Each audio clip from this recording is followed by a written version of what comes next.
ఏలూరులో నూటిపల్లి వద్ద ఉన్న పూలే దంపతుల విగ్రహాల దగ్గర స్థానిక ఎమ్మెల్యే గారు, ప్రజాప్రతినిధులు, బీసీ సంఘాలు, అదేవిధంగా ఎస్సీ, ఎస్టీ, మైనారిటీ, భోజన సంఘాలు అన్నీ కలిసి ఈ రోజున పూలే గారి జయంతిని ఘనంగా నిర్వహించబడుతూ ఉంది. ఈ రోజున సమాజం విద్యాపరంగా, సామాజిక పరంగా ఇంత ఉన్నతంలో ఉంది అంటే అది కేవలం మహాత్మా పూలే, సావిత్రిబాయి పూలే, మహాత్మా బాబాసాహెబ్ అంబేద్కర్ ఇటువంటి వాళ్ళు సమాజం అర్థం చేసుకోవాల్సిన అవసరం ఉంది.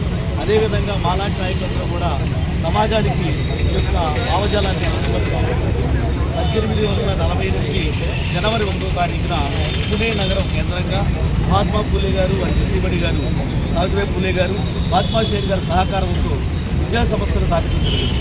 అంటే బాలికగా, పౌరుడిగా, అదేవిధంగా ఎవరైతే నరాధారణకు గురైన మహిళలు ఉన్నారో వారికి అందరికీ కూడా వేరువేరుగా ఒక 2-3 సంవత్సరాల పాటు ఉద్యమంగా 52 పాఠశాలలు ఆ రోజు స్థాపించబట్టి ఈ రోజున PCSలో కనీసం ఈ రోజున 70% అయిన ఉంటే వారే కారణం. సమాజం అర్థం చేసుకోవాల్సిన అవసరం ఉంది. అదేవిధంగా ఈ దేశంలో సామాజిక మొట్టమొదటిగా మాట్లాడింది మహాత్మా పూలే గారు. అదేవిధంగా ఈ యొక్క దేశం వర్ణ వ్యవస్థ, కుల వ్యవస్థ గుర్తుపెట్టుకున్న సందర్భంలో సత్యశోధక సమాజాన్ని స్థాపించి ఎక్కడ నిజం ఉంది, ఎక్కడ ఉందని చెప్పేసి సత్యాన్ని అన్వేషించాలి, దాని ద్వారానే పనికొస్తుంది, ఈతం వస్తుంది, అద్భుతం, అదేవిధంగా అభివృద్ధి వస్తుందని చెప్పేసి చెప్పడం జరిగింది. కాబట్టి ఈ రోజున యావత్ ప్రజానికి అందరికీ కూడా మహాత్మా పూలే, సావిత్రిబాయి పూలే వీళ్ళందరూ కూడా లీడర్స్గానే మనం గమనించాలి. ఇది సమాజానికి అందించవలసిన బాధ్యత మా అందరి పట్ల ఉంది. ఈ రోజు నాటికి కూడా 50% మాత్రమే ఉంది.